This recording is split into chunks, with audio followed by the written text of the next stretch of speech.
Hello दोस्तों। आज हम देखेंगे new chapter pharmacodynamics mechanism of drug action और रिसेप्टर फार्माकोलॉजी। तो इसमें देखेंगे दवा शरीर पे क्या असर करती है। तो फार्माकोडायनेमिक्स की डेफिनेशन तो हम पहले ही आपको बता चुके हैं कि फार्माकोडायनेमिक्स दवाओं के प्रभाव का असर अध्ययन है। इसमें ये बताया जाता है कि दवा जो है शरीर पे क्या करती है और कैसे काम करती है, यानी दवा के शरीर में आने से लेकर उसके प्रभाव तक का पूरा क्रम, एक्शन इफेक्ट सीक्वेंस और खुराक प्रभाव संबंध डोज इफेक्ट रिलेशनशिप समझाता है।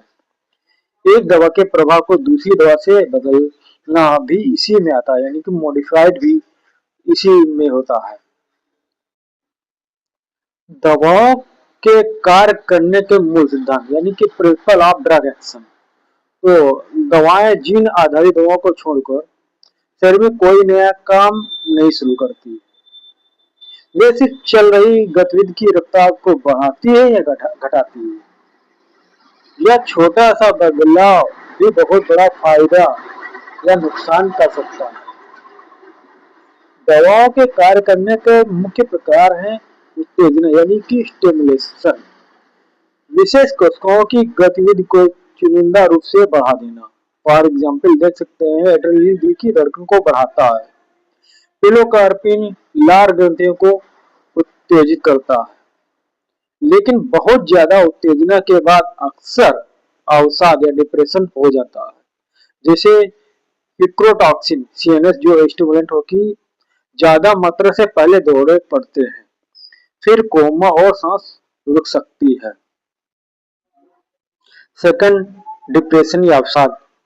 तो विशेष कोशिकाओं की गतिविधि को चुनिंदा रूप से कम करना, जैसे कि बार्बिट्रेट दिमाग को शांत करते हैं, क्विनिडाइन दिल को दबाता है, ओमेप्राजोल ये पेट के एसिड को कम करता है। कुछ दवाएं एक जगह उत्तेजित करती है पर दूसरी जगह को दबाती है, जैसे एस्टिकोलाइन ये आंत की मांसपेशियों को तो उत्तेजित करता है लेकिन दिल के ऐसे नोड यानी कि साइनोआर्टरियल नोड को दबाता है।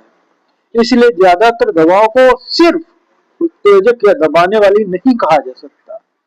नंबर तीसरी बात, जलन चिड़चिड़ापन यानी कि इरिटेशन। तो यह गैर चुनिंदा या नॉन सिलेक्टिव और अक्सर हानिकारक प्रभाव होता है, खासकर कम विशेषकर कोशिकाओं जैसे कि एपिथेलियम कनेक्टिव टिश्यू पर यह काम करता है। ज्यादा जलन से होता है क्या है, सूजन हो जाता है, घाव हो सकता है, नेक्रोसिस यानी कि नेक्रोसिस कंडीशन में तक खत्म हो जाते हैं, हो सकता है। इससे कार्य क्षमता कम या खत्म हो सकती है। नंबर 4 है रिप्लेसमेंट यानी कि प्रतिस्थापन। तो शरीर में कमी होने पर प्राकृतिक पदार्थ जैसे कि मेटाबोलाइट है, हार्मोन आदि या उनके समान जैसे पदार्थ देना। फॉर एग्जाम्पल देख सकते हैं लीवोडोपा जो पार्किंसन रोग में इस्तेमाल होता है, इंसुलिन डायबिटीज में इस्तेमाल होता है, आयरन एनीमिया को रोकता है। नंबर 5 कोशिका नाशक क्रिया की साइटोटॉक्सिक एक्शन। तो इसमें क्या होता है कि जीवाणु परजीवी या कैंसर कोशिकाओं को चुनिंदा रूप से नष्ट करना बिना होते शरीर की कोशिकाओं को ज्यादा नुकसान पहुंचाए। फॉर एग्जाम्पल देख सकते हैं पेनिसिलिन ये जीवाणुओं के लिए, क्लोरोक्विन जुडोविडीन है, साइक्लोफासामाइड साइक्लोफासामाइड ये कैंसर में इस्तेमाल होती है। अब दवाओं के कार्य करने का तंत्र देखते हैं यानी मैकेनिज्म ऑफ ड्रग एक्शन। तो कुछ बहुत कम दवाएं सिर्फ अपने भौतिक या रासायनिक गुण से काम करती है। आप एग्जाम्पल के तौर पर देख सकते हैं बल्क एडजेक्टिव जैसे इसबुला, तो ये भौतिक मात्रा से काम करता है। दूसरी डायमेथेकॉन पेट्रोनबेली ये भौतिक रूप से अपारदर्शी होती है कि ट्रांसपेरेंट होते हैं। पैरा अमीनो बेंजोइक एसिड ये अल्ट्रावायलेट रेज को सोखता यानी यूवी किरणों को सोखता। एक्टिवेटेड चारकोल होता है, ये अब्जॉर्प्शन की इसमें क्षमता होती है। ये ज्यादातर जो होती है जहर जो खा लेते हैं उसमें काम करता है। इसी तरह मैग्नीटोल है, मैग्नीशियम सल्फेट है, ये इसमें ऑस्मोटिक प्रभाव होता है। और आई 131 होता है, ये रेडियोएक्टिविटी होता है। इसी तरह का एंटासिड होता है जो पेट की एसिड को कम करता है, बेअसर करता है। और पोटेशियम परमैंगनेट ये ऑक्सीडेशन में काम आता है। चिलेटिंग एजेंट जैसे ईडीटीए है, डामर्केप्रोल है, ये भारी धातुओं को बाइंड कर देता है। कोलेस्ट्रामाइन है, ये पित्त अम्ल और कोलेस्ट्रॉल को बाइंड करता है।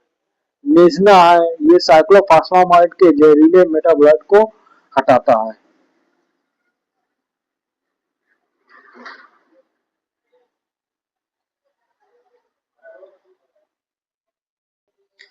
लेकिन ज्यादा दवाएं शरीर में किसी विशेष लक्ष्य यानी कि टारगेट मॉलिक्यूल से जुड़कर काम करती है। ज्यादातर या टारगेट प्रोटीन ही होता है, या टारगेट होने से दवा को सेलेक्टिविटी मिलता है, यानी चुनिंदा प्रभाव मिलता है। प्रोटीन जो दवा का लक्ष्य बनते हैं वे मुख्यतः 4 प्रकार के होते हैं। पहला एंजाइम, दूसरा आयन चैनल, तीसरा ट्रांसपोर्टर, चौथा रिसेप्टर्स। अब इसको एनिमेशन में हम देख सकते हैं कि ये चारों किस तरीके से काम करते हैं।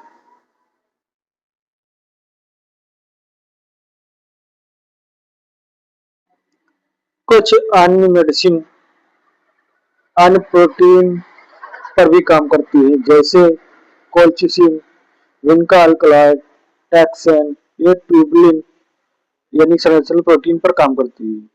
कुछ न्यूक्लिक एसिड डीएनए आरएनए पर काम करती है, जैसे अल्कलाइटिंग एजेंट।